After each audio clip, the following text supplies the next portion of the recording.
Fala galera, eu vou aproveitar esse exercício para fazer duas questões que caíram no vestibular da Universidade Federal do Paraná 2023. Primeira questão que eu vou fazer ali: o índice de massa corporal, IMC, de uma pessoa adulta é dado pela fórmula. Ele deu ali pra gente a fórmula: IMC igual a massa divididos pela altura ao quadrado, né? Admitindo-se que a altura de uma pessoa adulta é constante, ou seja, a altura não vai ser alterada, se durante um ano ela aumentar sua massa, então é correto afirmar que nesse período o gráfico de seu IMC em função de sua massa é parte de uma. Essa é uma questão que é relativamente fácil, né?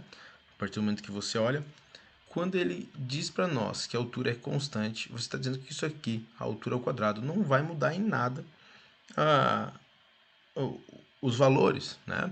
Você só tem que pensar o que acontece na massa e no IMC.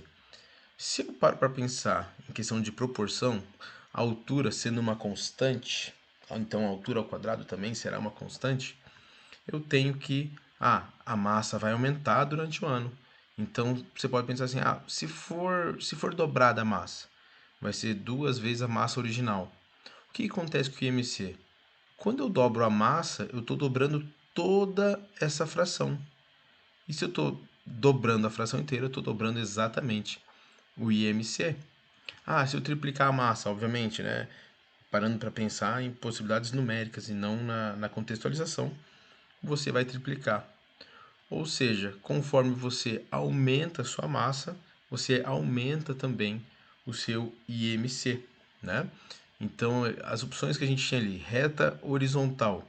Se fosse uma reta horizontal, você estaria dizendo que o seu IMC ia ser constante. Conforme aumenta a massa, não aumenta o IMC. Reta crescente, conforme eu acabei de falar. Curva crescente côncava para cima.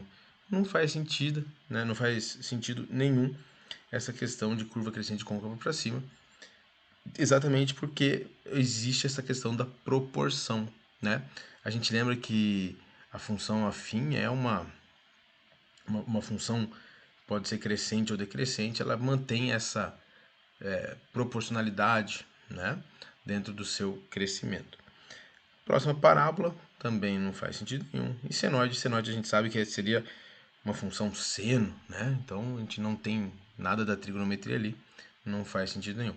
Por isso, então, uma reta crescente. Tá certo?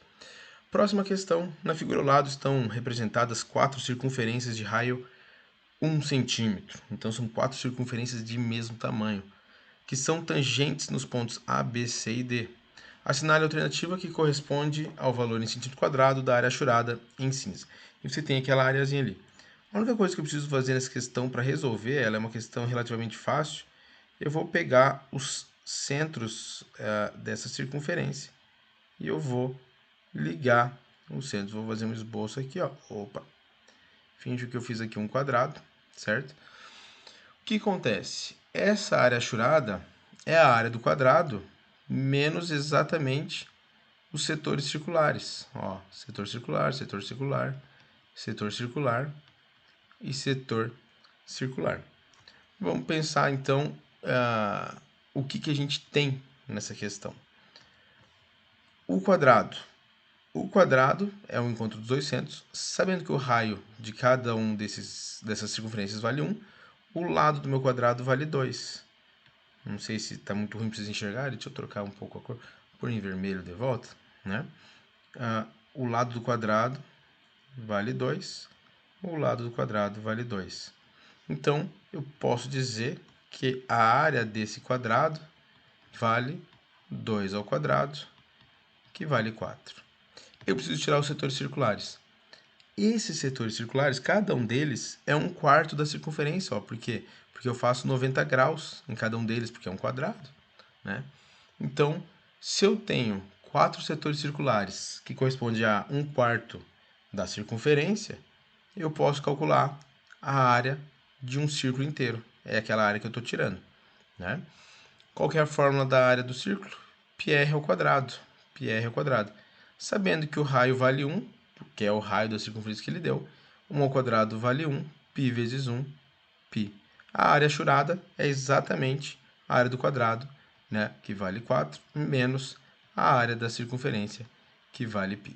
Tá certo? Espero que tenha ficado claro a resolução. Se tiver alguma observação, alguma pergunta, fique à vontade para fazê-la. Tá bom? Grande abraço.